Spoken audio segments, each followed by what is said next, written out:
வானத்தையும் பூமியையும் படைத்த சர்வ வல்லம் இந்த தேவனை ஸ்தோத்தரிப்போமாக. இந்த செப்டம்பர் 5ஆம் தேதி முழுவதும் கிருபையாய் நம்மை பாதுகாத்து வந்த தேவனுக்கு நன்றி செலுத்துவோமா?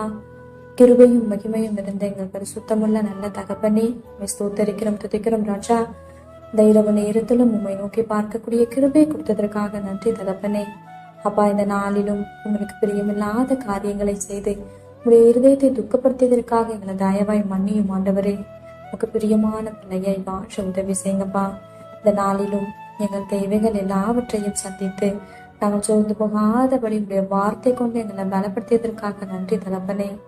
ஆண்டவரே, இந்த நாளிலும் நாங்கள் கோபம் கொண்டதற்காக எங்களை தயவா மன்னிச்சிருங்க இசப்பா. எந்த சூழ்நிலையிலும் கோபப்படாம பொறுமையா இருக்க எங்களுக்கு கற்றுத்தாங்க ஆண்டவரே. மிகுந்த மனத்தாழ்மையும் சாந்தமும் நீடிய பொறுமையும் உடையவர்களாய் அன்பினாலே ஒருவரை ஒருவர் தாங்குங்கள்னு சொல்லியிருக்கீங்க ஆண்டவரே. அப்பா, உங்க வார்த்தைக்கு கீழ்ப்படிந்து வாழ உதவி செய்யுங்கப்பா. உண்மை போல எல்லாரையும் நேசிக்க கற்றுத்தாரோம். இரவு நேரத்தில் ஜெபிக்கிற ஒவ்வொருவரையும் ஆசிர்வதிங்கப்பா. அவர்கள் குடும்பங்களையும் நீர் பாதுகாத்து வழிநடத்தும்.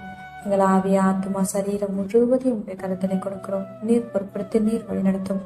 இயேசு கிறிஸ்துவின் இனிய நாமத்தில் ஜெபிக்கிறோம் எங்கள் ஜீவனுள்ள நல்ல பிதாவே, ஆமென்.